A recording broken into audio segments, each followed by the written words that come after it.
성부와 성자와 성령께 성부와 성자와 성령 이름으로 아멘. 안녕하세요. 여기 오면서 두 가지 좀 당황스러운 것이 있었습니다.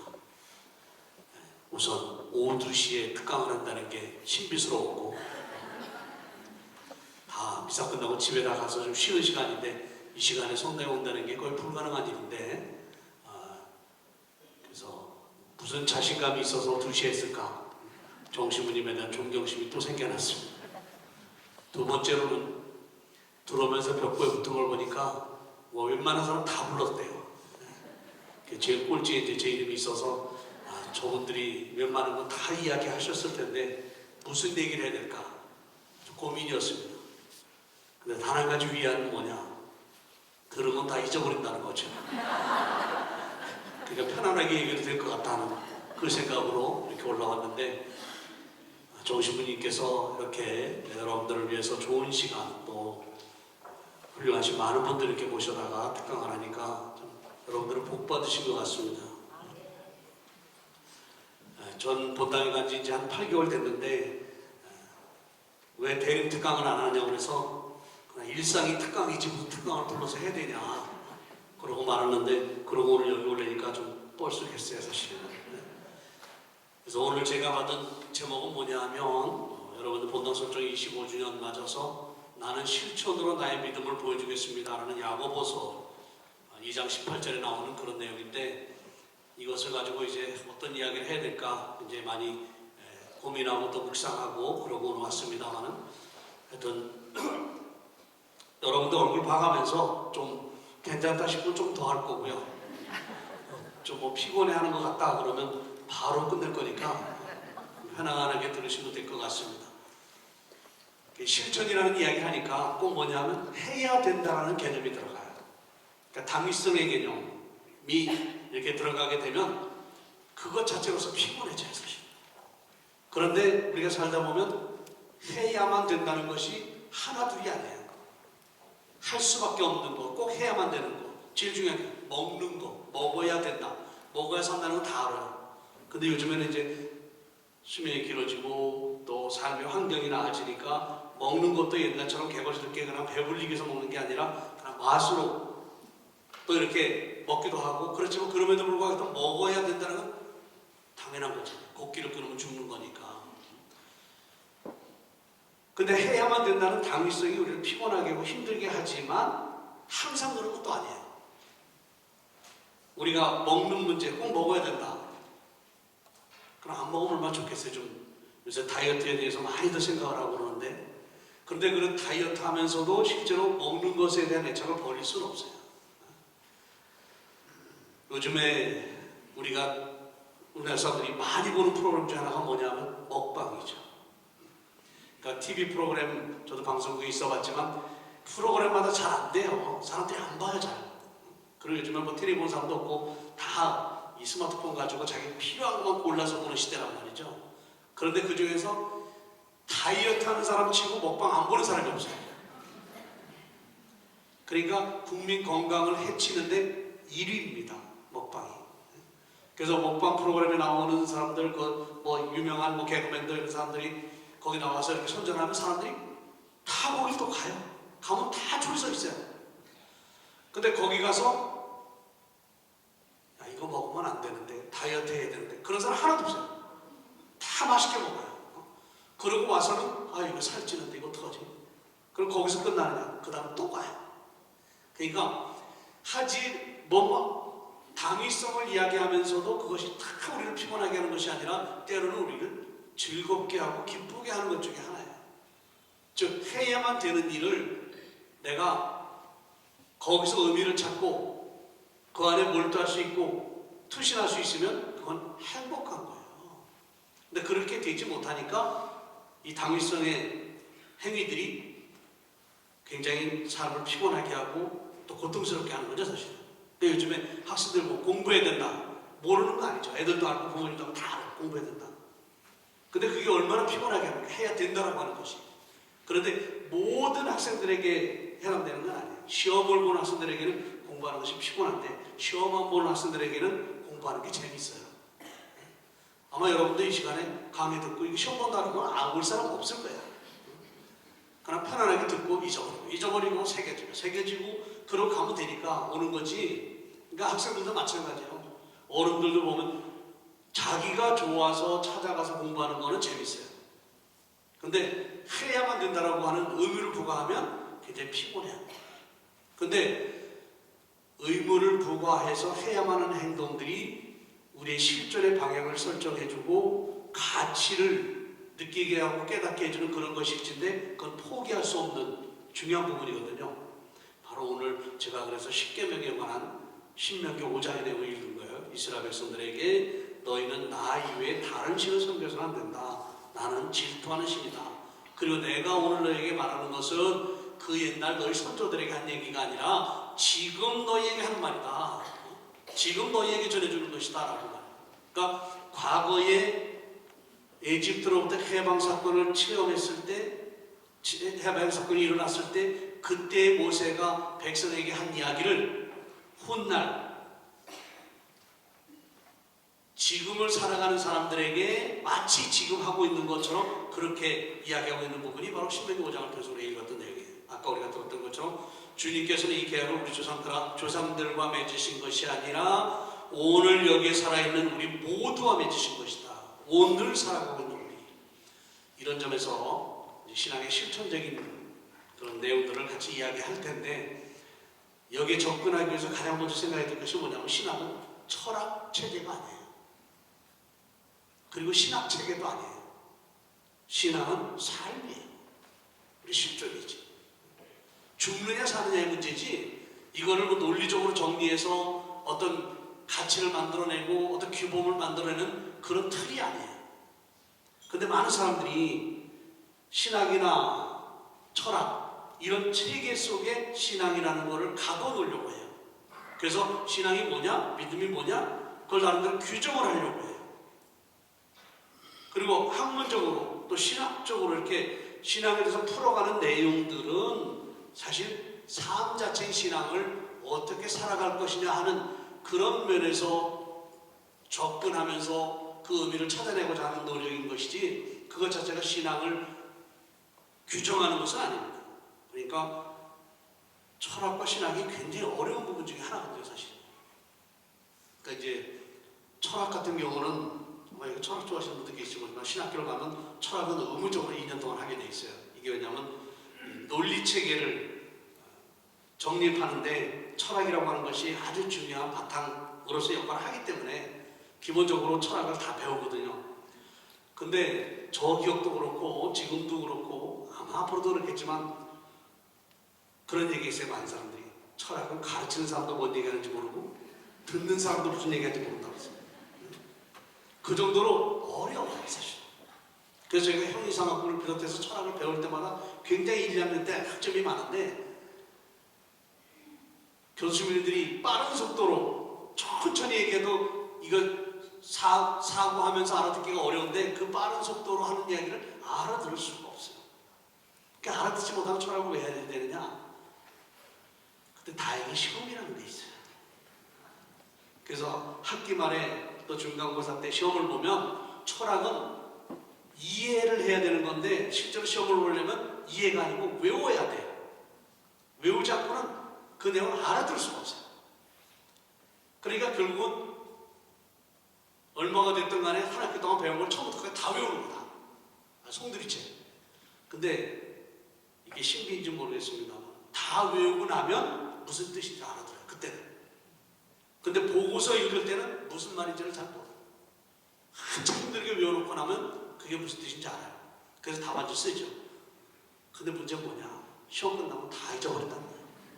하나도 머릿속에 안 남아요. 머릿속에 안 남지만 자기 삶의 틀이 되는 거죠. 철학이라는 거죠. 사고의 틀을 형성해줘요. 바로 신앙이라는 것이 그런 것 같아요. 우리의 삶이라고 얘기했는데 이건 어떤 체제나 체계나 논리를 가지고 설명할 수 있는 것이 아니고 삶을 통해서 표출될 수 있는 부분으로서 살아야만이 할 수 있는 거예요. 이게 그래서 야고보서 얘기하는 실천이라는 것이 저는 그런 면에서 접근을 하고 싶은 거죠.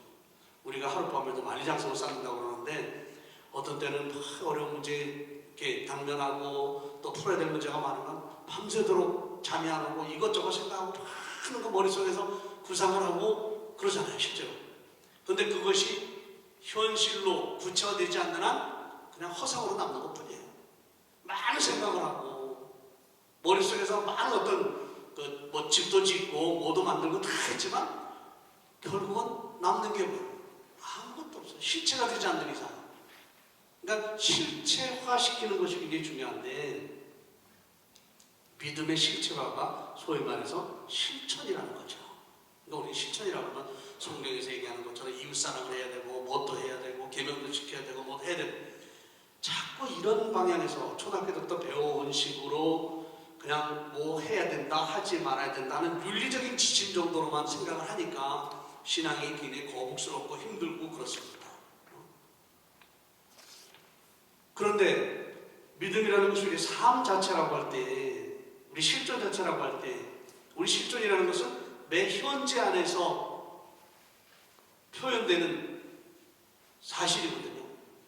그건 뭐 나중에 죽어서 사는 것이 아니라 지금 이 순간 매 순간 우리가 살아가는 하나의 실체. 거기에 신앙이 곁들여지는 것이 아니라 믿음이 그런 실체를 만들어가는 것일 때 실천하는 신앙이다라고 얘기를 합니다. 이제 어려운 얘기입니다, 사실.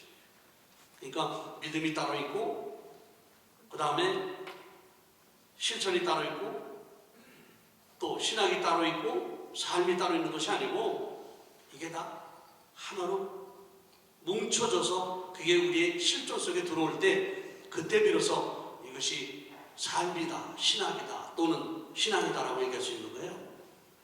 그래서 오늘 신명기의 내용을 잠깐 한 부분만 읽었습니다만은 이스라엘 백성들이 계명을 지켜야 되는 것은 왜 지켜야 되느냐? 하느님이 만들어준 그 테두리 안에 들어가기 위해서가 아니고 하느님의 백성으로 선택됐고 하느님의 자녀로 불림을 받았다고 하는 자신의 실존의 정체성을 구체적으로 살아가는 일입니다. 이게 바로 계명을 준수하는 거예요. 그러니까 우리 계명이라고 하면 거추장스럽잖아요. 거북스럽고 차라리 몰랐더라면 안 지켜도 될 텐데 알아가지고도 힘들고 이런 개념들이 굉장히 많아요. 법이라는 개념.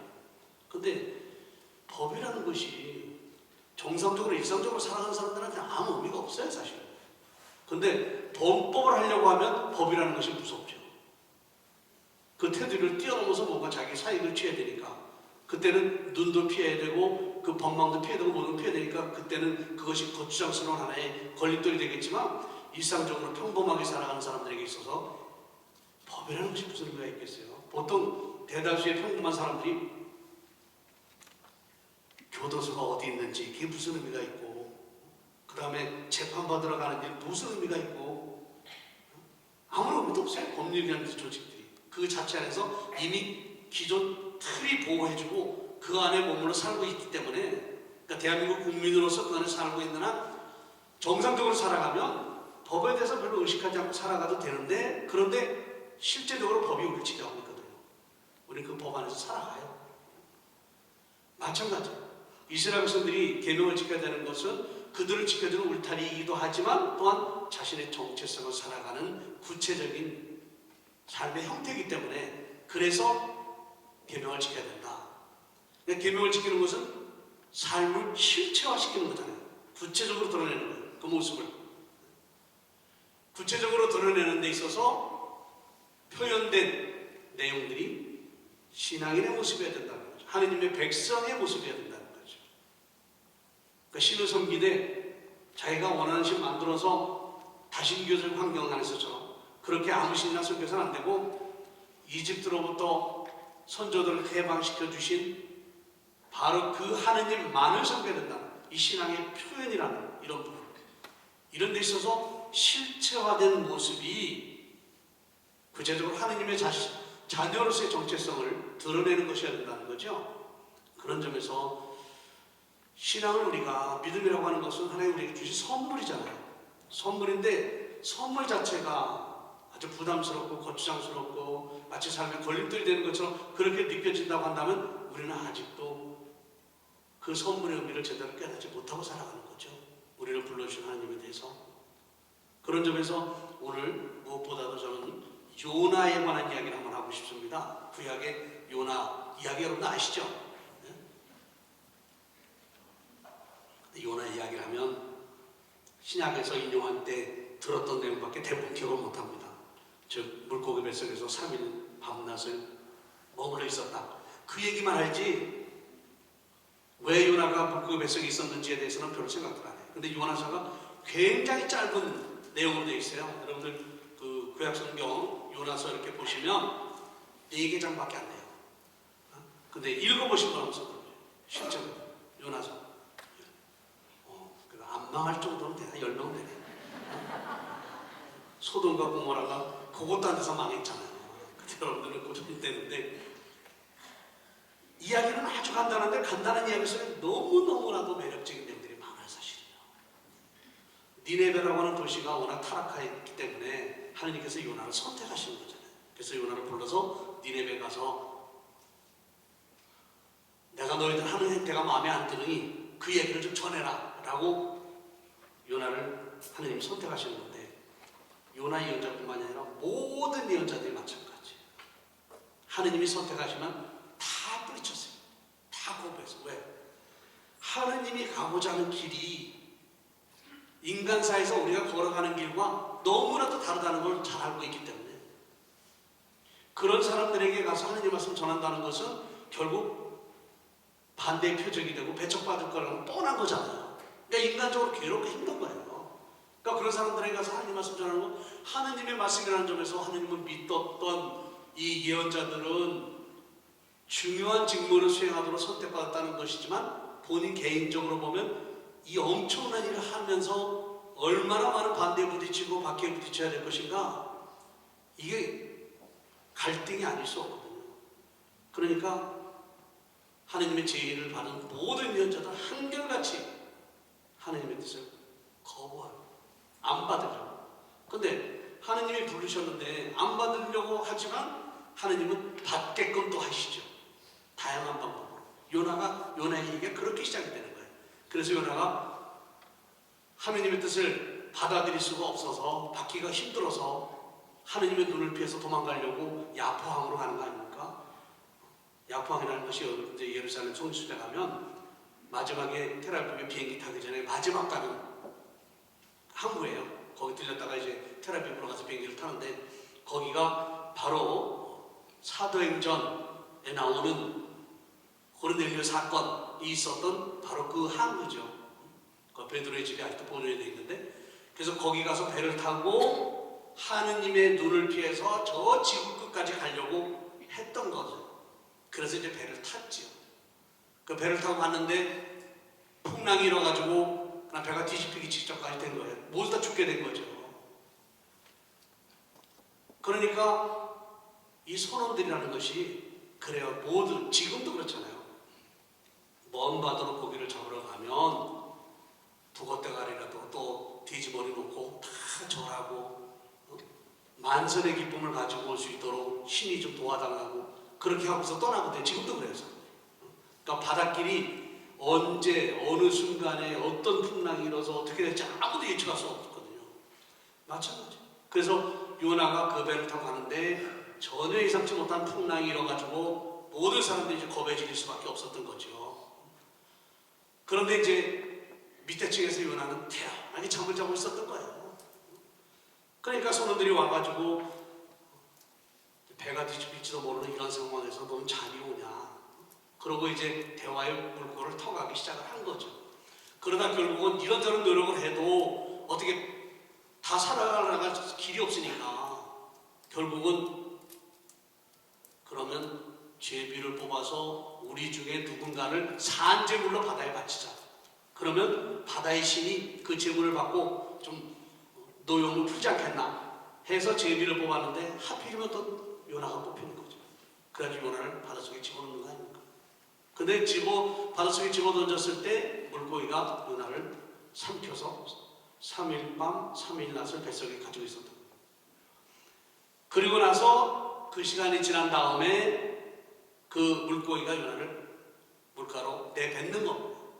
그래서 요나가 이제 거기서 나와가지고 결국은 하느님의 눈을 피하고 하느님께서 맡겨주신 그런 사명을 정말 감내하기가 힘들어서 도망갔었지만 그런 과정을 겪으면서 결국은 하느님의 뜻에 순종할 수밖에 없다라고 판단하는 겁니다. 그래서 니느웨 사람들에게 가서 회개하라고 하는 목소리를 외치고, 그래서 임금으로부터 시작해서 백성에 이르기까지 모두가 다 잘옷을 입고 회개를 했다.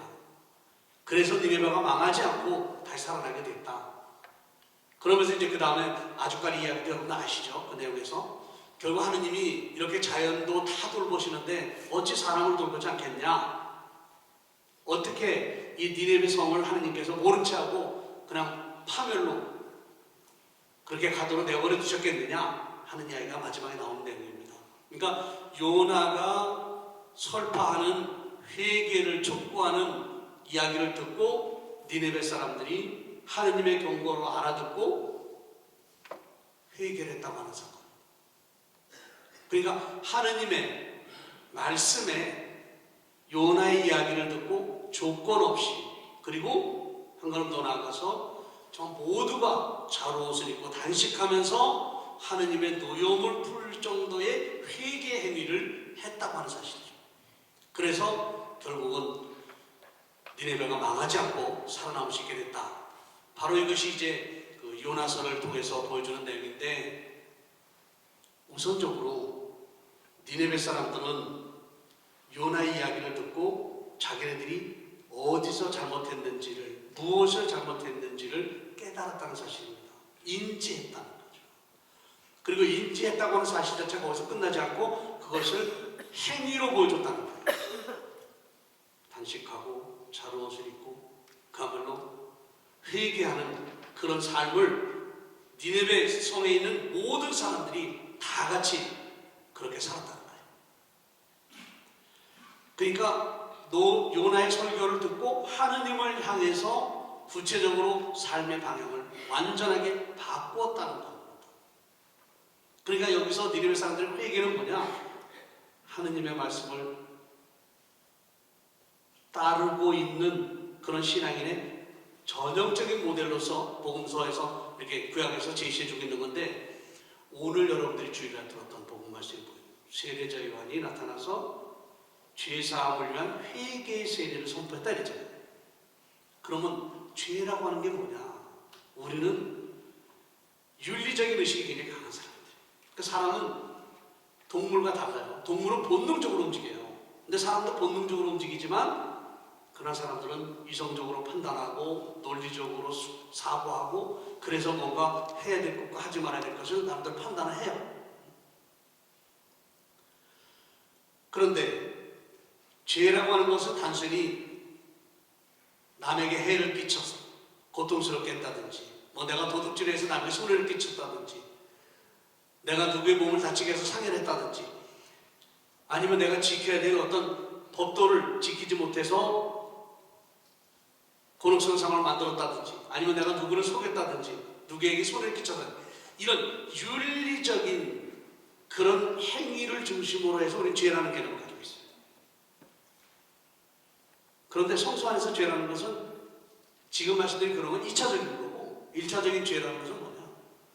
하느님과 우리와의 관계에서 우리의 욕심 때문에 또는 우리의 욕구 때문에 그 관계를 뒤틀어 놓거나 왜곡시키거나 방향을 바꿔놓은 상태를 죄라고 합니다. 그러니까 낙원에서 창세기에서 보면 천지를 창조하시고 모든 것을 다스리고 인간의 권한을 주신 다음에 이것만큼은 따먹지 마라. 그거 별거 아니거든. 사과. 그거 따먹지 말아라. 차라리 지금 농담으로 그런 얘기합니다. 그거 따먹지 말라고 했으면 눈에도 안 들어왔을 거야. 그런 대상이잖아요, 사과가. 그 낙원에서 뭐 인간이 그 사과에 대해서 뭐 생각을 했겠어요. 근데 따먹지 말라고 그러니까 그걸 따먹고 싶어요. 남과가 유혹한 건 뭐였느냐? 사과는 안 먹다. 너가 저거를 먹으면 하느님과 똑같아질 것이다라는, 그러니까 창조주와 피조물과의 관계를 근본적으로 왜곡시키고 변형시키는 이런 행위를 하도록 유혹하는 것이고, 그래서 낙원에서 이제 쫓겨나게 되는 거잖아요. 그러니까 죄라는 개념은 원초적으로 하느님과 인간과의 관계, 여기에서 그 관계성을 흐트러뜨리거나 왜곡시킨 상태, 이걸 죄라고. 그런데 요나서에서도 그렇습니다만 하느님은 인간이 그런 범죄를 하고 낙원에서 쫓겨났다고 하더라도 그 인간을 버릴 수가 없어요. 하느님은 전능하신 분이고 완전하신 분이기 때문에 한 번 인간에게 권한을 주신 이상 그 권한은 영원히 유효한 거예요. 아무리 인간이 잘못하고 하느님 뜻을 왜곡시키고 범죄했다 하더라도 그 권한 자체를 회수할 수는 없어요. 권한 자체를 회수하는 순간 하느님이 아닌 거죠. 하느님은 완전하신 분이에요. 한 번 권한을 주셨으면 그 권한은 영원히 유효한 거예요. 그런데 인간이 그 권한을 제대로 행사할 때 하느님과 백성과의 관계가 유지되는데, 하느님의 명을 거부함으로써 결국 그 질서를 인간이 스스로 깨트리고 왜곡시킨 거거든요. 뛰쳐나간 거예요. 그 범죄에서 벗어났다고 해서 그 인간을 하느님이 버리시냐? 버릴 수가 없어요. 결국 이제 어떻게 되느냐? 사람이 달라지지 않으면, 인간이 변하지 않으면 하느님도 어찌 해볼 수가 없어요. 강제적으로 그건 하느님이 아니에요, 이미. 왜냐하면 세상을 다스리는 권한을 인간에게 주신 그 시점에서부터 세상 역사의 흐름은 이제 인간의 손에 맡겨지는 거예요. 우리가 어떻게 생각하고 어떻게 움직이고 어떻게 살아가느냐에 따라서 세상은 하느님의 나라일 수 있고 아니면 악마의 나라일 수 있다는 거죠. 그 인간이 달라져야 돼요. 그러면 하느님은 이제 구원 역사라는 것이 세상을 바꾸는 역사가 아니라 사람을 바꾸는 역사예요. 우리의 마음을 바꾸는 역사. 즉 하느님 앞에 올곧은 모습으로 서 있을 수 있도록 인간 스스로가 왜곡시킨 그 역사를 다시 제자리로 옮겨놓도록 하는 것. 이게 하느님의 구원 역사인데, 그럼 인간은 뭘로 그걸 바꿀 수 있냐? 인간의 마음을 뭘로 바꿀 수 있느냐? 하나밖에 없어요. 법도 아니에요. 논리도 아니고 가치도 아니고 사랑밖에 없어요. 인간을 바꿀 수 있는 건 사랑밖에 없어요. 그래서 요한복음 3장에서 하느님께서 세상을 이처럼 사랑하셔서 당신의 외아들을 우리에게 보내주셨다 그랬어요. 그러니까 하느님께서 부족함이 뭐 있겠어요? 아쉬운 게 뭐 있겠어요? 인간을 바꿔놓기 위해서, 그 마음을 사기 위해서, 그 사랑에 정말 인간이 취해서 하느님의 부르심을 응답할 수 있도록, 그래서 인간이 되시면서까지 우리에게 오셨다는 거예요. 이게 탄생의 의미잖아요. 강생의 의미. 결국 우리가 달라지지 않으면 세상은 변하지 않는다. 구원 역사가 이루어지지 않는다. 그런 관점에서 보면 저나 여러분은 하느님 앞에 정말 소중한 존재예요. 각자가. 우리가 어떤 처지에서 어떤 삶을 살든 간에 하느님이 버릴 수 없는, 내칠 수 없는, 하느님이 가장 아끼고 사랑하는 그런 사람입니다. 다만 우리가 그것을 인지하지 못하고 있을 뿐이에요. 왜냐? 성모님께서 가브리엘 천사의 예방을 받고 예수님을 잉태할 것이라는 정말 청천벽력 같은 그런 소식을 접하잖아요.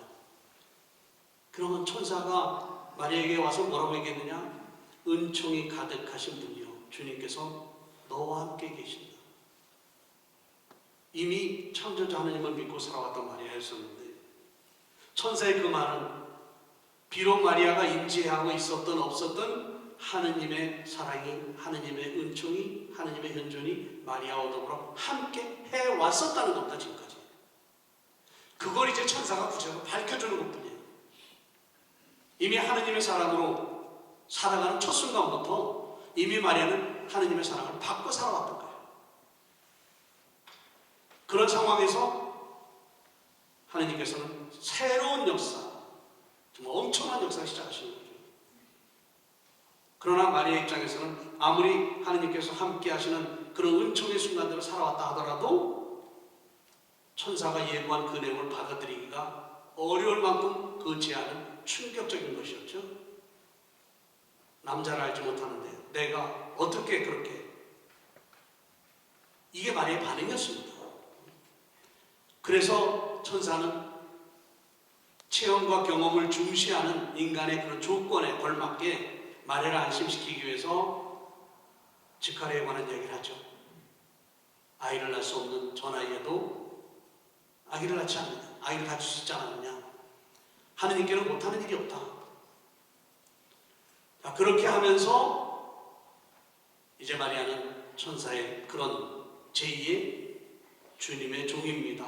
말씀대로 이루어주십시오 라고 응답해요. 그 과정을 한번 쭉 보면요, 하느님의 손길이 한 번도 마리아를 떠난 적도 없고, 그리고 마리아 안에서 끊임없이 구원 역사를 이루기 위한 하느님의 손길과 계획은 지속적으로 이루어져 왔고, 그 안에서 하느님은 인간적으로 이해할 수 있고 받아들일 수 있는 그런 방식으로 당신의 뜻을 알아듣도록 길을 열어주셨다는 사실입니다. 요나 이야기, 니네베에 보내서 니네베 사람들 회개하도록 촉구하라는 명을 하지만 요나는 하느님의 명을 수행하는 것이 너무 두렵고 힘들었기 때문에 그 눈을 피해 달아나고 싶어 했지만 하느님은 그걸 놓지 않았어요. 그걸 강제적으로 그걸 시킨 것이 아니라 하느님이 함께하고 계시다는 사실을 물고기 뱃속에 3일낮 3일밤을 놔두심으로써 요나를 알고 깨닫게 한 거죠. 하느님께서 함께 하신다는 거예요. 그래서 비로소 이제 요나는 니네베 가서 회개를 촉구했고, 니네베 사람들은 그 소리를 듣고 정말 잘못을 들춰입고 탄식하며 회개를 했다는 겁니다. 자, 이게 신앙의 실천이라는 거죠. 신앙의 실천이라는 것은 윤리적으로 내가 이렇게 해야 옳은 것이고, 이렇게 해야 잘 사는 것이고, 이렇게 해야 바른 것이고, 이렇게 해야 인간다운 것이고, 이런 개념이 아니에요. 이거는 모든 철학체계에서 우리에게 강조하는 거예요. 적어도 인격자라면, 인간이라면 이렇게 살아야 되지 않느냐. 이런 부분에 있어서는 교과서적인 가르침을 수도 없이 많이 들었어요. 그런데 성경에서 얘기하는 신앙의 실천이라는 것은 그것이 아니라 삶 자체가 그렇게 이루어졌다. 다시 말해서 중심이, 출발점이, 가장 지구의 가치가 하느님이어야 된다는 사실이죠. 이게 중요한 개념이죠. 그래서 그것은 율법이라는 테두리를 통해서 하느님의 자녀임을 표출할 수 있도록 그렇게 하느님께서 기회를 주신 것이지, 그 율법이 우리를 올가매거나 우리를 옥죄는 것이 결코 아니라는 겁니다. 정말 우리가 그 안에서 자유롭게 살아가도 우리를 보호해주는 특이의 헌법이라는 것이 평범한 한 국민으로서 살아갈 수 있도록 하나의 테두리를 만들어주는 것처럼, 율법이라는 것은 하느님의 백성으로서 살아가는 데 있어서 하나의 울타리를 만들어주는 것이에요. 그 안에 머물러 있을 때 우리는 행복하죠. 그런데 삶이라는 것은 이렇게 행위와 그 행위를 통해서 실체화되는 그 현장들이 모여서 이루어지는 거잖아요. 그래서 마리아 이야기에서도 그렇고 요나 이야기에서도 그렇고 다 하느님께서는 우리가 인지하든 인지하지 못하든 이미 우리 안에서 당신의 역사를 시작을 하셨고, 그 역사를 이루어갈 수 있도록 끊임없이 우리 안에 현존하신다는 거죠. 그래서 아까 말씀드렸던 것처럼 오늘 복음에 나오는 내용, 죄사함을 위해서 회개의 세례를 베풀었다. 그러면 회개란 게 뭐냐? 요즘에 이제 판공수도 많이 보시잖아요. 그러면 다 성사 보는 내용이 전화해가지고 다 똑같아. 뭐 잘못됐고 뭐 잘못됐고 뭐 잘못, 다 그러죠. 한결같이 제일 정확하게 하시는 분들이 할머니예요. 할머니 할아버지 연세 많으신 분들. 뭐냐? 사는 게 죄입니다. 덧붙일 게 없어요. 그냥 뭐라고 물어보면 시간만 길어져요. 근데 사는 게 과연 죄일까? 우리가 윤리적인 잣대로 보면 어느 한순간 우리가 죄를 안 짓고 사는 순간이 없겠죠. 근데 그렇게 살아가는 그런 순간들이 하느님을 등지고 살아가는 삶이냐? 아니거든요. 어린아이들이 그렇게 수많은 실수와 잘못을 저지르지만 그렇다고 해서 그 부모의 자녀가 아닌 건 아니잖아요. 저는 나이가 좀 들어가면서 그런지 요즘에 미사할 때 복사들이 옆에 있는 모습이 그렇게 귀여울 수가 없어요. 그래서 제가 옛날 생각이 나요. 저는 우리 복사할 때는 미사를 벽을 보고 했던 때거든요. 바티칸 이전이니까. 그러면 꼭두 새벽에 초등학교 3학년 4학년 애들이 뭐하고 있어요? 그 추운데. 지금 뭐 난방도 잘 됐지만 그때 난방이 어딨어요? 그 추운데 와서 복사하고 있으면 지금 제 생각으로 얼마나 애들이 귀여웠을까 싶은데 그때 신부님들은 안 귀여웠었나 봐요. 그냥 조금만 틀리면 그런 표현을 쓸 수 있을지 모르지만 하여튼 구타에 가까울 정도로 때리기도 하고 그리고 미사 시간에 발을 차기도 하고 그래서 목사 쓰다가 그 새벽에 오니 얼마나 졸려요 사실은요. 그럼 앉아서 말도 못 알아듣는 데다가 라틴 말 하니까 그걸 졸리면 발로 툭 차면 툭 쓰러지고 그때 생각을 하면 옛날에 신부님들은 왜 그렇게 엄했을까? 근데 요즘에 복사애들 하는 거 보면 틀리는 것도 이뻐요. 그러니까 어떤 데 포도주를 이렇게 주고 물을 건네주는데도 제가 잡을 수 있도록 꼭지를 이쪽으로 돌려야 되잖아요. 끝까지 지가 잡고 있어요. 그래서 이거를 이렇게 돌려가 그러고 말을 시키면 한참 쳐다봐요. 그러다 지가 조금 지나가 생각이 딱 드나 봐요. 그러면 그때 돌려줘요. 그럼 그때까지 좀 기다려줘야 돼.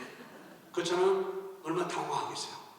근데 그것만 해도 제가 조금 나이가 들어서 그래도 이해를 하고 좀 귀엽고 이쁘니까 하는데 우리 보좌 신부님만 해도 달라요.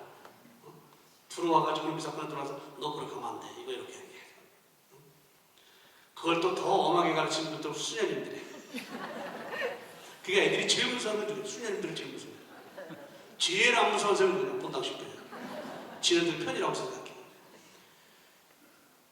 저는 생각이 지금 보면 애들은 당연히 틀리죠. 당연히 실수하고 애들이 어른 같은 거 얼마나 꼴보게 된 게 애들은 애들다울 수밖에 없는 거예요. 그렇다고 해서 걔네들이 아무리 완벽하게 한다고 해서 애들이 아닌 거 아니고 아무리 실수가 많다고 해서 애들이 아닌 거 아니잖아요. 똑같은 거예요. 하느님이 우리를 보시기 어떻겠어요? 그러니까 회개한다는 것은 뭐냐 하면 윤리적으로 내가 잘못했던 것을 성찰하고 다시는 하지 말아야 되겠다. 이게 아니고 휘란 말로 보면요. 그리스 말로 메타노에오, 메타노이아라는 건데 노이아라는 것은 깨달음, 이성, 지성 뭐 이런 의미예요.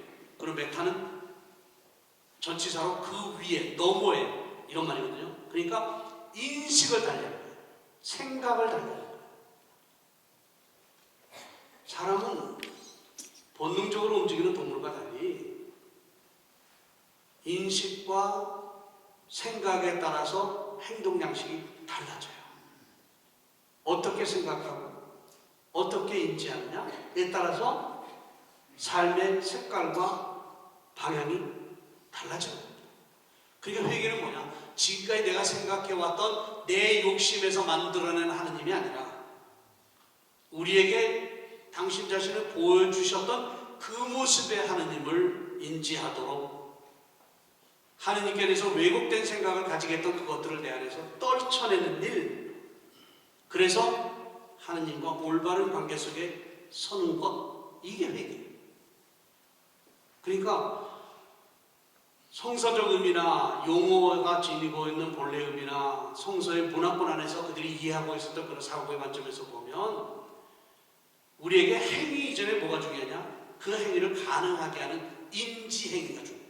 인지 능력이 우리에게 필요합니다. 생각을 바꿔야 돼요. 그리고 어떻게 하느님을 깨닫고 이해하느냐? 내 방식대로가 아니고 하느님이 우리에게 보여주시는 그 모습대로 그런 하느님을 이해할 수 있도록.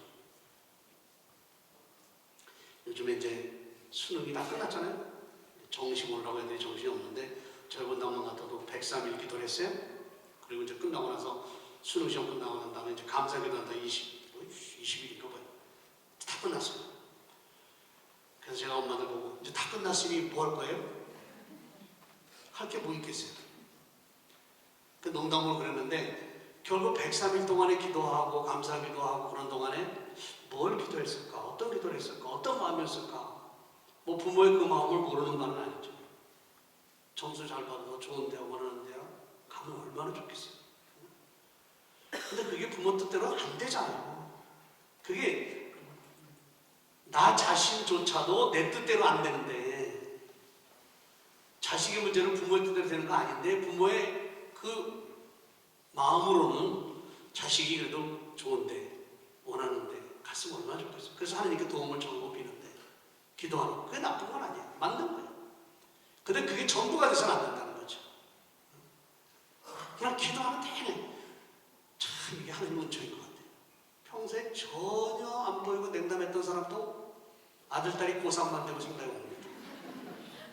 하나님이 이런 기회를 주셔요. 물론 100일 후에는 또 사라질지언정 적어도 100일만큼이라도 그게 하느님이 두려워서가 아니에요. 애들 앞에 뭔가 엄마로서 아빠로서 뭔가 했다는 명분을 쌓기 위한 참 추한 모습이 사실. 근데 그렇게 살아도 엄마로서 아빠로서 그리고 하느님의 자녀에서 자신의 모습을 들여다볼 수 있는 것만도 사실은 저는 은총이라고 생각을 해요. 그런 기회가 없었다면 그것마저도 없지 않았을까 하는 생각을 하는데 결국 기도하면서 우리 아들 원하는 이 대학에 가도록 해주십시오. 우리나라 사람들 다 욕심하고 다 서울대학 보내고 싶죠. 다 좋은데 다 보내고 싶죠. 다 받아주면 좋겠어요 진짜. 고민하고 갈등하지 않게. 근데 그게 안 되잖아요. 그리고 하느님이 그 이야기를 다 듣다 보면 그날 뭐 우리만 기도하겠어요? 절에서도 하고 또 개신교에서도 하고 미신 믿는 사람들도 하고 다 할 텐데 어떤 사람의 힘이 더 클까? 그 옛날에 신들 싸움이 그런 거였잖아. 신합사회에서 신들의 전쟁이라는 그런 거 아니야. 어떤 신이 더 강한가? 그걸 우리가 지금 하고 있단 말이에요. 그러니까 우리가 가지고 있는 하느님에 대한 개념이 우리의 욕심 때문에 사실은 일그러지고 왜곡된 모습인 것이 너무 많다는 거죠. 이걸 바꿔놓는 게 회개예요. 그게 바뀌면 삶이 달라져요. 율법에서 명하지 않아도 그렇게 살아갈 수밖에 없어요. 그 방향으로 갈 수밖에 없어요. 그래서 오늘 보면 굽은 길을 굽게 하라고 얘기하잖아요. 우리의 욕심으로 일그러지고 굽었던 길을 똑바로 하는 것 이거는 우리의 생각이 거기 미칠 때만 가능한 거예요. 그래서 회개야말로 실천적인 신앙의 삶의 첫 번째 행위라고 저는 생각을 해요. 즉 하느님께 대한 인식을 제대로 하는 거예요. 그리고 생각을 바꾸는 거예요. 내가 만들어 놓은 허상의 하느님이 아니라 우리에게 당신의 모습을 전해주신 분으로서의 그분의 모습을 인지할 수 있는 이런 것이 우리 필요해요. 그런데 문제는 뭐냐? 하느님이 안 보인단 말이에요. 우리한테. 매일 얼굴을 보고 살아가는 부부간에도 때때로 깜짝깜짝 놀랄 때가 있죠. 아이, 당신한테 이런 모습이 있어서? 아니, 이 사람이 이런 모습을 가지고 있어서? 순간순간 놀랄 때도 있죠, 여러분들. 없어요? 아, 죽으시나 봐요. 있을 거예요. 말은 안 해서 그렇지, 말하면 좀 뭐 겸연쩍기도 하고 뭐 그러니까 말은 안 해서 그렇지, 어떤 순간에는 그게 부부간의 문제보다는 자기 뱃속에서 자식에게서도 아, 제가 저런 면이 있어? 이런 거 느낄 때도 있잖아요. 이렇게 보면서도 서로를 깨닫는데 평생의 시간을 이렇게 같이 가는데 그래도 마지막 순간에 이렇게 다 깨닫지 못하는 거예요. 근데 보이지 않는 하나님 우리가 어떻게 깨달을 수 있겠냐? 문제는 뭐냐면 내가 깨달으려고 하니까 안 되는 거야. 내가 알려고 인식을 내가 가지고 있는 능력과 내가 가지고 있는 논리 그 개념의 토대 위에서 하나님을 이해하려고 하니까 하나님이 안 잡히는 거고 그 깨달음이 안 오는 거죠. 저는 그래서 뭐 인지 능력의 차원을 뛰어넘어서 갓 태어난 아이들 그리고 스스로 몸을 가는 이전까지 이렇게 애들 보면 정말 모든 걸 다 내 맡긴 상태죠. 엄마한테 다 맡겼기 때문에 엄마가 100% 책임집니다. 근데 이제 조금씩 커가고 인지 능력 갖기 시작하면서부터 책임의 범위가 정해지기 시작해요. 물론 부모의 자녀된 사람은 한없는 거지만 그래도 자녀들이 이제 나름대로 뭔가 행동하고 결정할 수 있는 그런 때가 되면 부모가 강요할 수 있고 강제할 수 있는 부분이 그만큼 줄어들 수밖에 없거든요. 또 모든 걸 내맡기면 부모님은 100% 이상의 책임을 가지고 거기에 임하는 것처럼 우리가 가지고 있는 개념이나 논리를 가지고 하느님을 이해하려고 하니까 항상 어렵고 하느님은 잡히지 않는다. 그러니까 그분 앞에 우리를 비우는 노력이 필요하지 않을까. 우리가 멍 때린다는 얘기를 많이 해요. 멍하니. 사실 기도할 때 저는 가끔은 멍한 순간이 더 좋을 때도 있어요. 왜냐, 내가 뭔가 생각하고 머릿속으로 너무 많은 생각들이 오는 거예요. 내가 너무 많은 거를 여기서 만들어내요. 그러니까 결국 하느님이 내 안에 역사하시는 공간이 없어요. 나를 비울 수 있는, 비워내는 노력, 거기에 하느님이 심어주시는 것이고 하느님이 우리를 깨닫게 해주시는 거예요. 그러니까 우리가 하는 것이 아니라 하느님이 우리를 움직여주시고 하느님이 우리를 살게 해주시는 거예요. 그런 분으로서 하느님을 우리 안에 모시고 산다고 하는 이런 인식의 전환, 이것이 대림절을 지르면서 우리가 진정으로 실천하는 신앙의 첫 발걸음을 내딛는 것이 아닌가 싶어요. 뭐 봉사를 하고 뭐 어느 단체 들어가서 활동을 하고 다 신앙 성장을 위해서 필요한 거예요. 그런데 그것보다 더 중요한 것은 뭐냐? 바로 오늘 아침이네요. 8순이 다 된 할머니인데 레지오를 40년 하셨답니다. 그런데 지금 몸이 너무 안 좋아서 성당 오는 것도 너무 힘들어 죽겠는데, 그래서 몇 달 전에 레지오를 탈퇴를 했대요. 몸이 도저히 따라가지 못하니. 근데 아무 말도 않고 단원들이 전화해서 레지오 단원들이 자꾸 줄어서 이 프레시드업이 해체될 수밖에 없는 상황이 되니 당신이 나와야 되겠다. 그러니까 40년 동안 이 양반이 레지오 활동을 했으니까 그냥 딱 잘라서 내가 몸이 아파서 못 나간다고 하면 되는데 그게 너무 부담스럽고 그 얘기하는 거예요. 그러니까 사람들 계속 전해서 당신 나와야 우리가 해체 안 되고 이 프레시드업이 살아남는데 당신이 끝까지 안 나오면 우리 프레시드업은 없어지고 마는 거다. 거의 이게 협박으로 나오는 거예요. 그러니까 이 갈등의 양반은 그래서 저한테 잠깐 인사하면서 어떻게 했으면 좋겠냐고. 아니 어떻게 하기는 몸이 아픈데 뭐 할 거냐고. 보다시피 하지 말라고 그랬다고 그러고. 그러면 이제 얘기하지 않을 거 아니냐. 제가 그러고 말았는데 이게 뭐냐면 정말 그 레지오라는 그 어떤 거예요. 신앙 공동체 안에서 신앙이 성장할 수 있도록 도움을 주고 거기 힘을 보태주는 그런 역할을 해야 되는데 그것이 걸림돌이 되고 족쇄가 되고 하나님께 나가는데 오히려 방해가 된다고. 그게 무슨 의미가 있겠어요? 그 레지오라고 하는 정말 만약에 군대로서의 성모님 옷을 닮아가는 그런 어떤 하나의 단체로서의 모습 안에서 오히려 우리를 옥죄는 일련의 법규들이 우리를 혼란스럽게 한다고 한다면 그것은 오히려 하나님께 나가는데 걸림돌이 되는 것밖에 안 되는 거죠. 근데 우리는 야, 내가 이 프레시드업에 속해 있었는데 이게 폐단을 해야 된다? 그것도 다른 때가 아니고 내가 있을 때 이 단체가 없어져야 된다? 다른 사람 보기도 그렇고 자기 스스로도 내가 있을 때 그래야 되나? 이런 생각들이 결국은 지금 아파서 거동 못하는 사람까지도 나오라고 해야 될 정도로 전화를 해야 되고 힘들게 만들고 이게 무슨 의미일까? 그게 정말 신앙을 살아가는 거라고 할 수 있을까? 저는 그렇게 생각합니다. 그 프레시드업 해체되면 어때요? 몇 사람 안 나오면 다른 단체하고 합하면 되지. 꼭 그 이름을 영원히 보존해야 되는 거죠. 그래서 한 사람에게 그야말로 그러니까 그 사람에게 몇 달 전부터는 거의 전화할 때마다 사람들이 그러니까 그게 거의 불면증을 가져올 정도로 고통스럽고 힘들었던 거예요. 그것도 8순이 다 된 분이에요.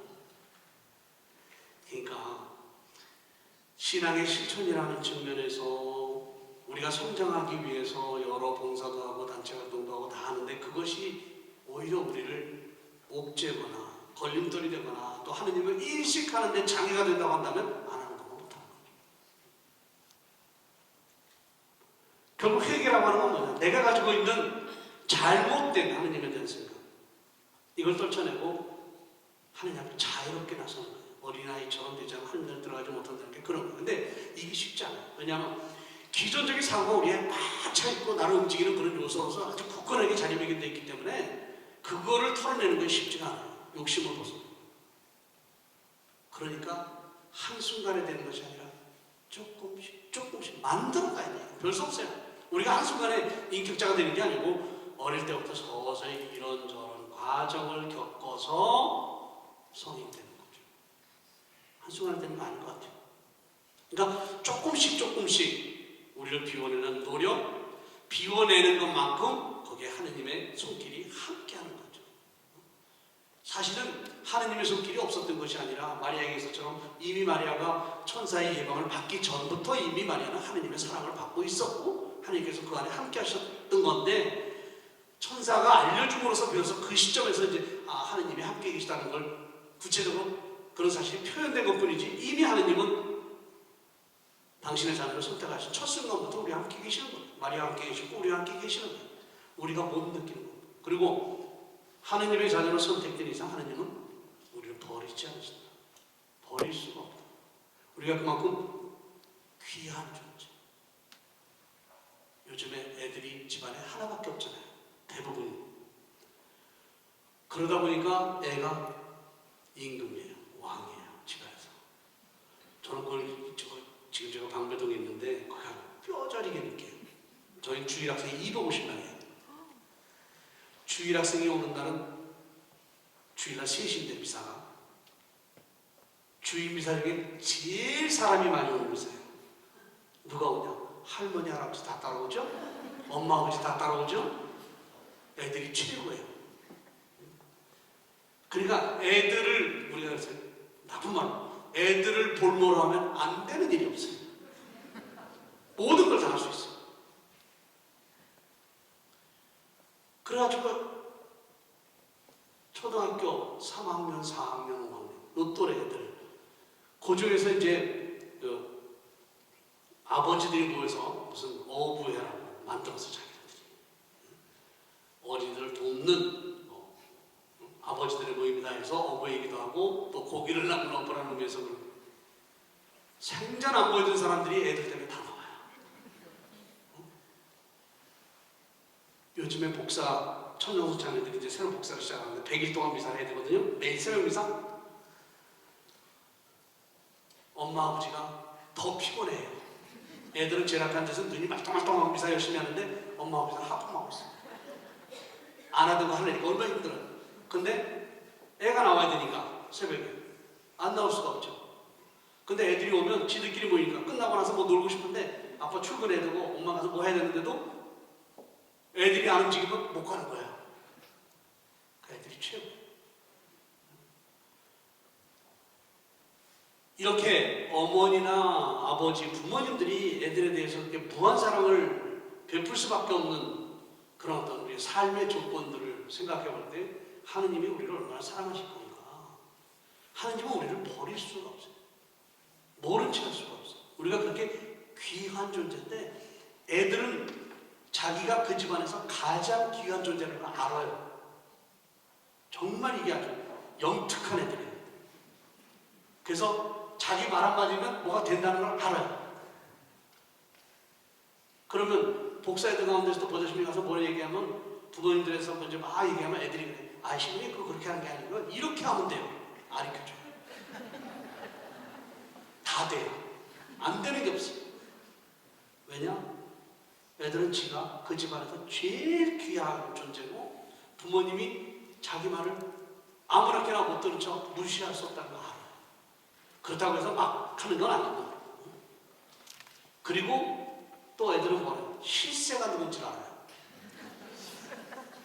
할머니, 할아버지, 엄마, 아버지 다 있어도 할머니가 실세일 때는 할머니 곁에, 할아버지가 실세일 때는 할아버지 곁에. 그러니까 애들 미사 끝나고 애들이 어느 편에 서 있느냐를 보면 그 집에서 실세가 누군지 알죠. 금방 알아요. 이게 속일 수 없는 거예요. 근데 애들은 그렇게 영특하게 자기가 사랑받고 있다는 것도 알고 누가 실세인지도 아는데 평생을 정말 인격자로 살아왔다고 얘기하는 우리는 실세가 누군지 얼마나 사랑받고 있는지 몰라요. 이게 참 거꾸로 가는 게 사실. 그래서 예수님이 어린이처럼 돼야 된다. 걔네들은 그런 판단을 하는 필터가 없어요. 그냥 들어오는 대로 그 안에서 소화가 되지만 우리는 받아들일 때 다 자기 생각이라는 필터를 놓고 걸러요. 그러니까 안 되는 거예요. 그래서 성경 말씀을 놓고도 같이 이야기해보면 애들은 순박하게 다 얘기하는데 어른들은 너무 복잡해요. 예수님보다 100배는 복잡해요. 그래서 서로 많이 달라요. 신앙의 실천이라는 것은 다른 것이 아니고 내가 사랑받고 있다고 느끼면 나를 사랑해 주는 사람의 뜻에 따라요. 나를 사랑해 주는 사람, 내가 그 사람으로부터 사랑받고 있다? 그러면 자연스럽게 거기에 동화돼요. 그리고 그렇게 동화될 때 사랑해 주는 사람은 더더욱 가깝게 다가와요. 제가 얘기했죠. 인간을 바꿀 수 있는 유일한 사랑밖에 없다. 하느님이 그래서 인간이 되셨다. 그러면 우리가 하느님한테 얼마나 소중한 존재인가?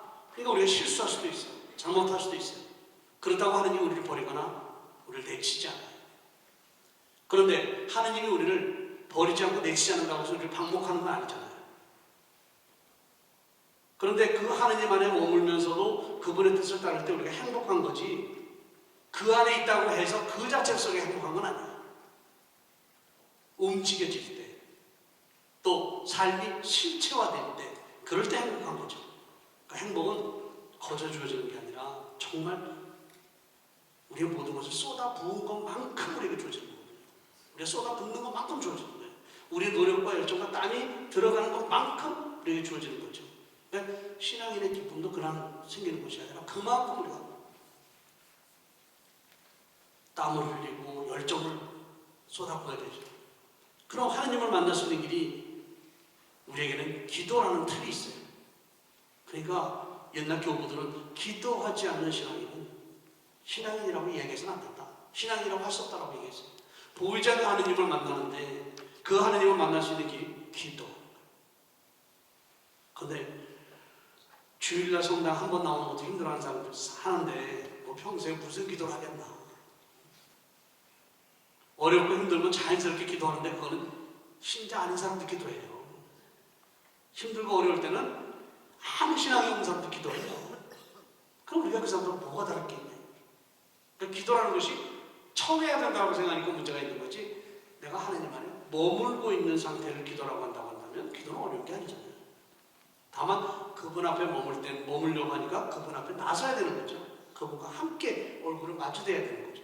그런 점에서 우리가 기도하는 시간을 만들고 또 기도를 하는 그런 행위를 하는 건데 결국 신앙은 우리에게 행복을 주는 가장 본질적인 요소라고 하는 사실을 우리가 잊어서는 안 돼요.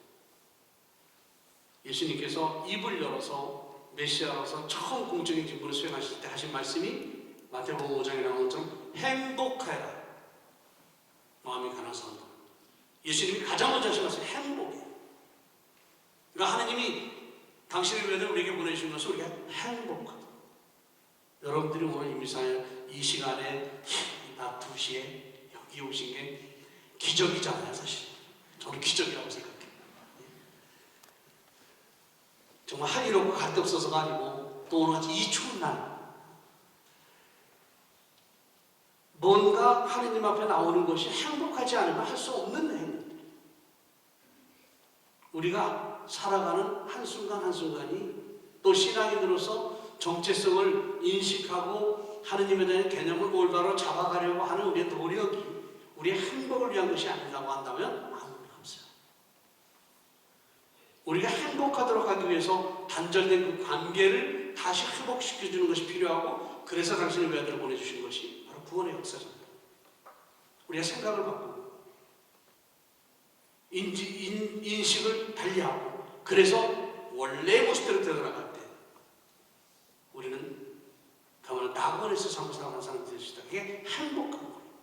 믿음을 살아가면서 행복하지 않다고 하는 것은 결국 우리가 아직도 신앙인으로서의 그런 삶을 살지 못하는 증거인데 문제는 오늘 복음에 나오는 것처럼 모든 사람이 구원되어야 된다는 거지 하느님의 자녀인 나만 우리만 구원된다고 하는 이 폐쇄적인 관점 또 독점적인 구원의식, 이런 것들이 사실 우리를 더 불행하게 합니다.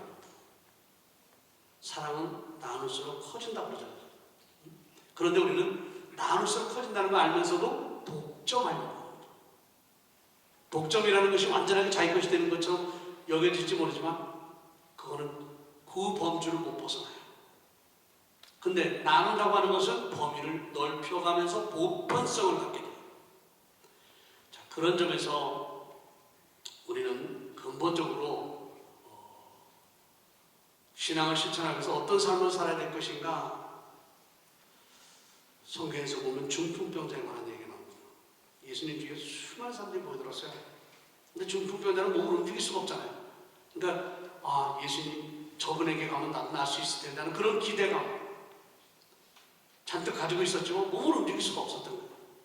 그리고 예수님 뒤에 너무 많은 사람들이 모여드니까.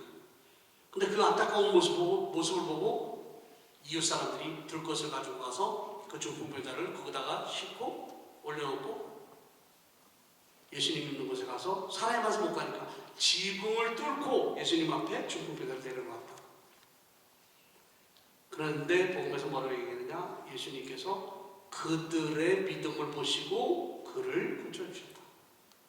중풍병자가 애원하고 간청해서 고쳐주신 것이 아니라 그 중풍병자를 예수님 앞에까지 데리고 왔던 4명의 이웃 사람들의 그런 모습을 보고 믿음을 보고 그래서 고쳐주셨다고 했어요. 그러니까 4사람의 예수님께 대한 믿음이 중풍으로 고통받고 있는 사람에게 구원의 빛을 안겨준 거죠. 이게 실천이에요. 그러니까 남의 어려움에, 남의 고통에, 남의 안타까움에 그건 내 일이 아니니까, 나와 관계없는 거니까 아니라는 거죠. 우리 눈을 열고 마음을 열고 함께 가야 된다. 모든 이가 구원돼야 되는데 문제는 우리가 요새 행복 바이러스라는 말만 있었잖아요. 내가 행복하면 그게 전달이 돼요. 신앙인들이 행복해서, 신앙인들이 기쁘게 살 수 있어서, 그래서 그것을 남에게 나눠줄 때 그때 하느님의 나라가 확장되는 거죠. 근데 우리가 기쁘게 살지 못하면, 우리가 행복하지 못하면, 성당에 가서 열심히 활동하는데 저 집에서 맨날 싸우는 소리만 들린다. 누가 성당 가겠어요? 누가 하느님 믿겠어요? 그리고 본인도 자신이 어떻게 했어요?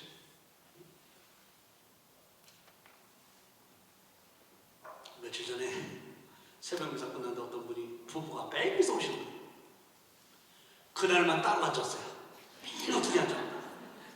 그래서 이상하다고 생각했어요. 한 분은 앞에 앉고 한 분은 저 뒤에서. 그래서 그날 말씀은 내가 물어보려고 그러는데 제일 늦게 나오셨어요, 두 분이. 그래서 나와서 하시는 말씀이 어제 싸웠대요. 연세가 80에 두 분 다. 근데 뭐 때문에 싸웠냐 물어봤어요. 아무것도 안 해요. 뭔 그릇을 이제 그 마나님이 이 그릇을 좀 갖다 놓으라니까 그 자리다 못 놓고 옆에다 놨나 요. 그 자리가 아니라 딴 자리다. 그거 가지고 싸웠대요. 아무것도 아닌 거잖아요. 근데 그런 것이 불씨가 되면 평소에 쌓였던 앙금이 다 터져 나오는 거예요. 그래가지고 저녁에 이제 밤늦게 이제 싸웠는데 그 할아버지가 한참 싸우고 났는데 이제 고민이 생긴 거예요. 내가 좀 미사를 가야 되는데. 매일 오시는 분들이니까. 이런 마음으로 미사를 어떻게 가냐. 그래가지고 아유, 내일은 미사를 안 가야 되겠다. 마음도 불편하고. 그렇게 생각하고 아침에 잠을 자다가 뭐 시간 되면 깨시잖아요, 그분들은. 깼는데 도저히 못 가겠더래요. 근데 마나님이 딱 한 얘기. 아니, 싸웠다고 성당 안 가냐고. 가자고. 그래가지고 왔는데 같이 못 앉는 거예요, 이렇게. 따로 앉으면. 그래서 결국 이제 털어놓고서 두 분이 손잡고 가셨어요. 아무것도 안 해요. 조그만 거 가지고 이 감정이 거기 이입되면 결국 그것이 평소에 내재됐던 그 불편함에 불을 지르는 것이 되는 거예요. 그러니까 조금만 참으면 되고, 조금만 뒤로 물러서면 되고, 한 발짝만 이러면 되는데, 그게 우리가 잘 안 되거든요. 그러니까, 인간적으로만 접근하니까 그렇지, 우리가 믿는 사람이다. 하느님의 사람, 내가 사랑하는 사람, 내가 이렇게 하느님으로서 사랑받고 있는 사람인데, 이렇게 할 수 있을까? 이런 행동을 할 수 있을까? 이거를 한 번만 생각해 보면, 달라져요. 분명히 달라져요. 행복한 사람이 짜증내는 거 보셨어요? 안 돼요. 어린애들 모유 먹는 애들이나 뭐또 이식 먹는 애들도 지가 배부르고 행복하면 전혀 짜증 안 내요. 뭔가 불편하고 배가 고프고 하니까 막 울고 짜증내지. 어른들도 마찬가지예요. 자기가 행복하면요 옆에서 누가 뭐라도 웬만하면 다 넘어가요. 그 신앙이는 근본적으로 행복한 사람들인데 행복하기 위해서는 어떻게 되느냐? 선택을 해야 된다. 즉 선택이 뭐냐? 예수님이 제자들 부르시면서 다 버리고 나를 따라와라. 그러니까 자기 삶의 가장 중요한 절대 가치로서의 그리스도에 대한 인식을 제자들에게 요청하는 거잖아요. 그렇게 예수님을 받아들였을 때 제자들 모든 걸 다 버리고 따라갔다. 사실 그 사람들이 어부들 가운데서도 배를 가지고 크게 어떤 사업적으로 고기를 잡는 사람이 아니고 그냥 그물 쳐서 먹고 사는 사람이니까 그거 다 버려봐야 별거 아니겠지만 그래도 재산 많이 가진 사람보다 그 사람이 그게 더 중요한 거란 말이죠. 버리고 따라갔다는 그 행위 자체가 상징적으로 이제부터 삶의 중심에 새로운 가치로서의 그리스도가 자리매김하고 있다는 걸 받아들이는 거거든요. 이거 선택이에요. 선택과 결정이에요. 결단이에요. 그러니까 우리가 행복하다라고 하는 것이 이제 어디에 기준점을 두고 어디서부터 출발해야 되느냐? 이거에 대한 인식을 바꿔야 된다는 거죠. 행복할 수 있는 것 굉장히 많아요. 우리 삶 안에서. 아주 조그만 것에서부터 감각적으로, 감성적으로 또 때로는 본능적으로 행복할 수 있는 요소들이 많죠. 근데 지금 우리가 얘기하는 이 행복은 의지적으로 우리가 만들어갈 수 있는, 그래서 우리의 것이 될 수 있는 그런 행복인데, 예수님을 따름으로써 행복할 수 있다는 것은 결국 그 테두리 안에 머물 때만 가능한 거잖아요. 그 안에 머물 때만. 그래서 예수님께서 성전에 가셔서 환전상들, 비둘기팔 사람들 채찍으로 다 쫓아내셨다고 했어요. 여기서 보면 예수님은 폭력가예요.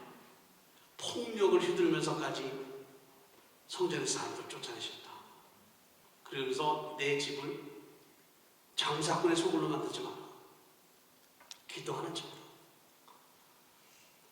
자, 이 성전 정화 사건 안에서 보면 예수님이 보이신 모습에서 분명히 예수님은 자신이 세상에 오신 그런 분으로서의 존재 이유, 그 존재 목적, 그것이 무엇인지를 그 사건을 통해서 보여주시는 거예요. 하느님의 집이 장사꾼들에게서 훼손돼서는 안 된다. 그 목적이 왜곡돼서는 안 된다. 그 존재 이유가 침해당해서는 안 된다. 그런 점에서 상인들을 쫓아내시고 성전을 정화시키는 그런 모습을 보여주시죠. 즉 우리 안에 내재하고 있는 하느님께 나아가는데 장애 요소가 되는 걸 우리가 채찍으로 상인들을 쫓아내시듯 그렇게 단호하게 정리할 수 있는 그런 용기가 있습니다. 이런 단호함이 우리 안에 없으면 신앙의 행복 없어요.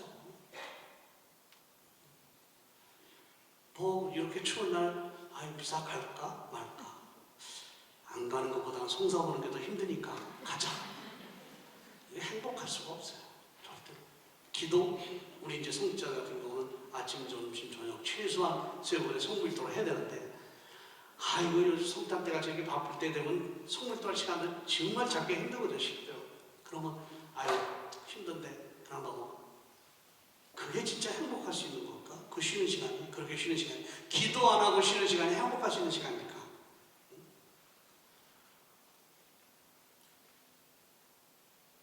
자기의 존재 이유에 걸맞게 삶을 만들어가려는 의지적인 그런 노력이 뒷받침되지 않는 상태에서는 행복이 결코 우리에게 주어질 수 없다는 것. 성전 정화 사건에서 보죠. 그러기 위해서는 결국 내 존재의 의미를 훼손시킬 수 있는 내 안에 내재하고 있는 그런 악한 요소들을 과감하게 단호하게 정리할 수 있는 그런 용기를 가져요. 자신에 대해서는 자신이 제일 잘 알아요. 누가 알려주지 않아도 다. 근데 여러분이나 저나 똑같이 우리 안에는 악한 요소, 선한 요소 다 있어요. 조금만 방심하면 악한 것이 뛰쳐나오는 것이고, 조금만 우리가 생각을 달리하고 마음을 올바르게 쓰면 선한 것이 나오는 거예요. 그렇게 평소에 착하고 말도 안 하는 사람도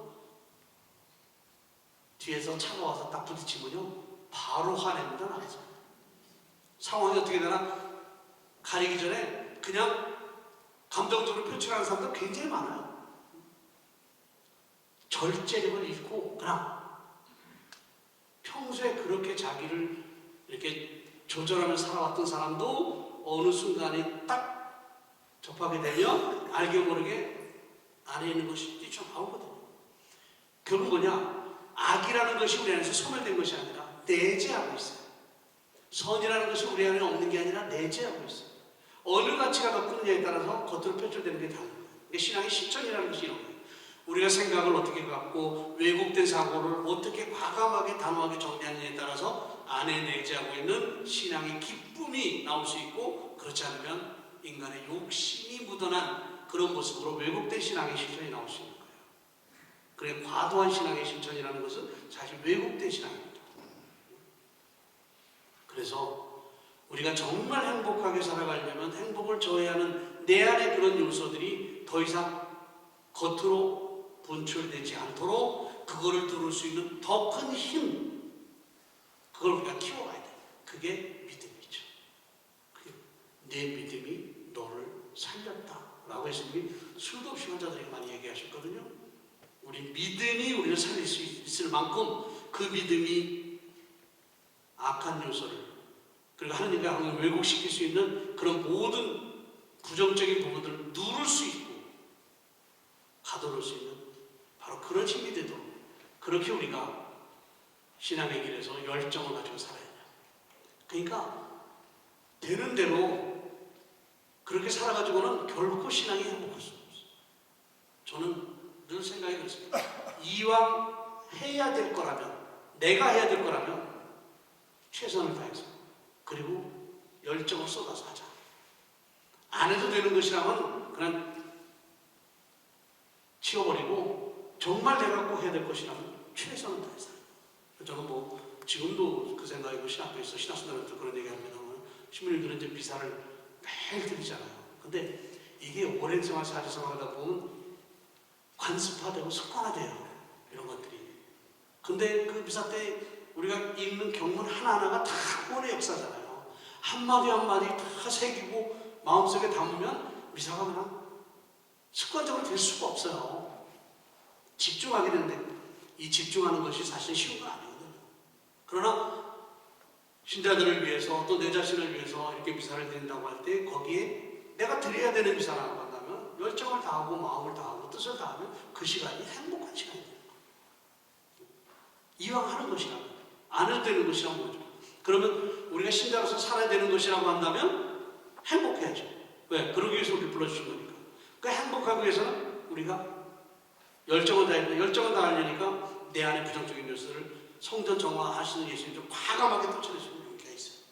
악습을 버릴 수 있는 용기.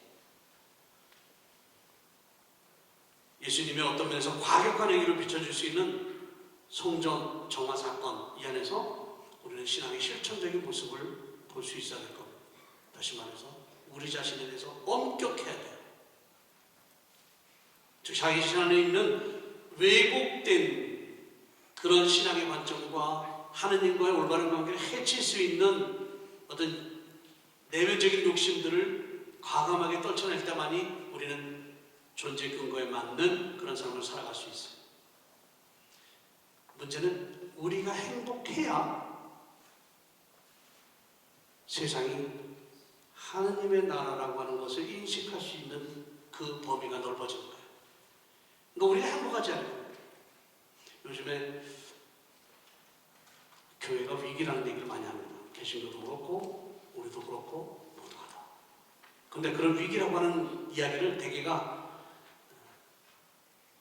이런 통계를 가지고 판단을 많이 해요. 이게 잘못된 거지 사실. 근데 통계상으로 보면 신자분 숫자가 줄어들고 뭐 어쩌고 이런 얘기들이 많이 있어요. 예배자끼리 숫자 줄고 그러니까 교회가 위기다. 사실입니다. 현상으로 보면 사실. 그러나 숫자가 줄어들었다고 하는 것이 반드시 위기라고 얘기할 수 있는 건 아니에요. 그러나 또 바꿔서 얘기하면 그렇게 교회가 성장하지 못하고 있다고 한다면 아직도 신앙 안에서 기쁘게 살아가는 우리의 모습이 제 궤도에 올라오지 못한 증거라고 얘기할 수 있어요. 유럽 사회가 이미 그야말로 퇴보하다 못해 거의 망하기 직전까지 간 교회라고도 얘기하지만 저는 그렇게 절대로 보지 않습니다. 적어도 그들의 삶 속에는 그리스도교적인 가르침과 그리스도적인 문화가 자리하고 있고요.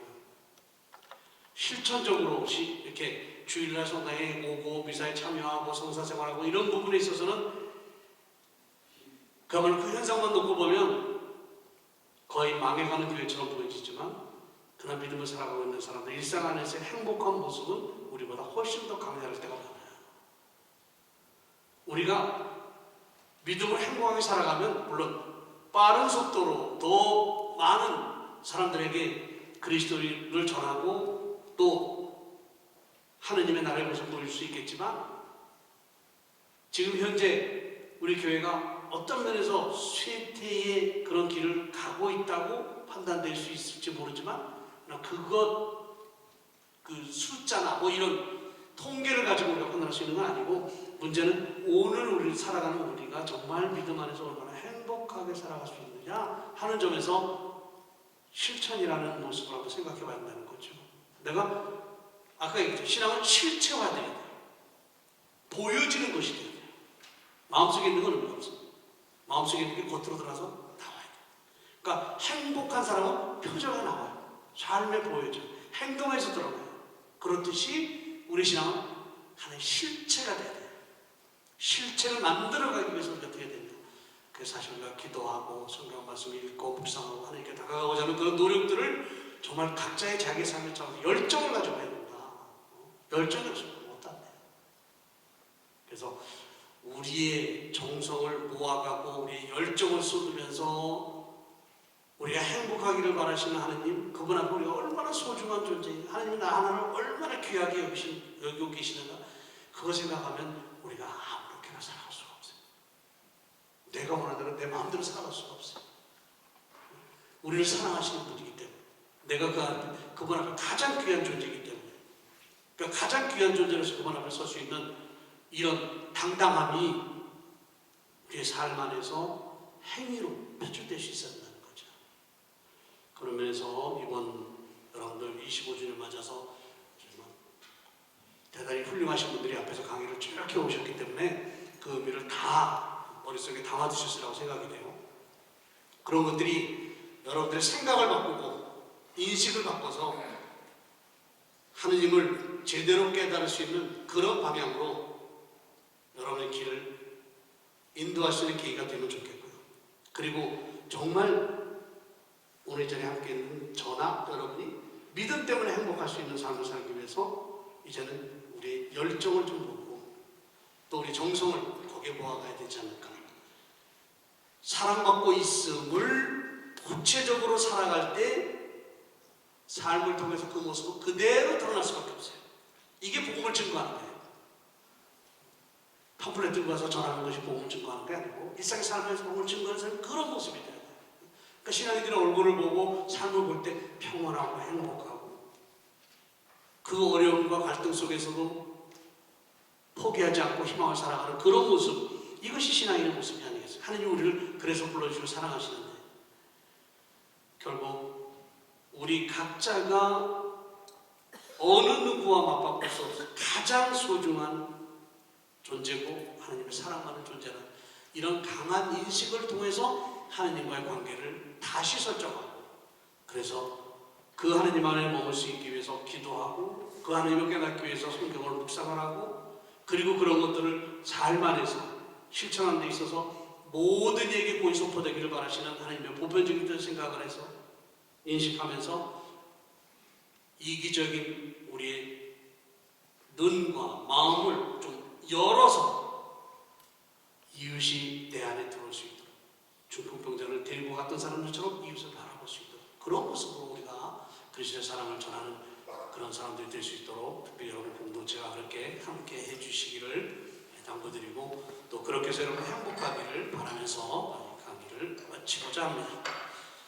성부와 성자와 성령의 이름으로 영광이 성부와